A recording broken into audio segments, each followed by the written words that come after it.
السلام علیکم ورحمۃ اللہ۔ ایک بار پھر اہم اسلامی معلومات کے سلسلے میں سوال و جواب کا دوسرا سیشن شروع کرنے جا رہے ہیں۔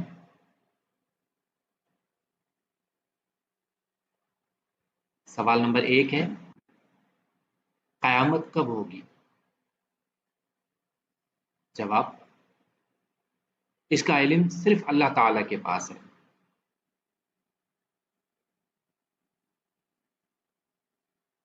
سوال نمبر 2، ایک مسلمان پر دن اور رات میں کتنی نمازیں فرض ہیں؟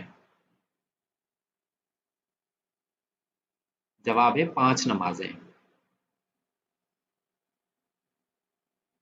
سوال نمبر 3 ہے، رسول اللہ صلی اللہ علیہ وآلہ وسلم نے اپنے چچا کی موت کے وقت ان سے کیا فرمایا؟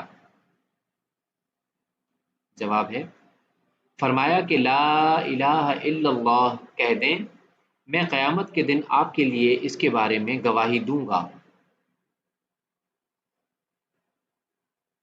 سوال نمبر 4، جنت میں صرف کون جا سکتا ہے؟ جواب ہے، جو دل کے یقین کے ساتھ لا الہ الا اللہ کی شہادت دیتا ہو۔ سوال نمبر 5 ہے، جنت کے کتنے دروازے ہیں؟ جواب، جنت کے 8 دروازے ہیں۔ سوال نمبر 6 ہے، اللہ تعالی کا لوگوں پر کیا حق ہے؟ جواب ہے، لوگ اللہ کی عبادت کریں اور اس کے ساتھ کسی کو شریک نہ کریں۔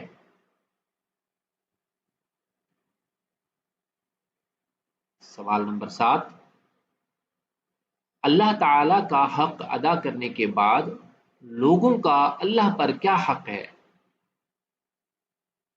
جواب، یہ کہ اللہ تعالی لوگوں کو عذاب نہ دے۔ سوال نمبر 8، شرم و حیا سے کیا حاصل ہوتا ہے؟ جواب، حیا سے خیر، بھلائی، وقار اور سکون حاصل ہوتا ہے۔ سوال نمبر 9، مسلمانوں میں سے بہتر کون ہے؟ مسلمانوں میں سے بہتر کون ہے؟ جواب، جس کی زبان اور ہاتھ سے دیگر مسلمان امن میں ہوں۔ سوال نمبر 10، کون جنت میں کسی صورت بھی نہیں جا سکتا؟ جواب، جو بھی عبادت میں اللہ کے ساتھ مخلوق کو شریک کرتا ہو۔ بہت شکریہ۔ اگر آپ نے ہمارے چینل کو سبسکرائب نہیں کیا ہے تو سبسکرائب کر لیں اور ہماری ویڈیوز کو لائک، شیئر اور کمنٹ ضرور کریں، اور ملتے ہیں اگلی ویڈیو کے ساتھ اور نیکسٹ سوالات جوابات کے ساتھ۔ ہمارے ساتھ جڑے رہیے اور ہمارے ویڈیوز کو دیکھتے رہیے۔ اجازت دیجیے، السلام علیکم ورحمۃ اللہ وبرکاتہ۔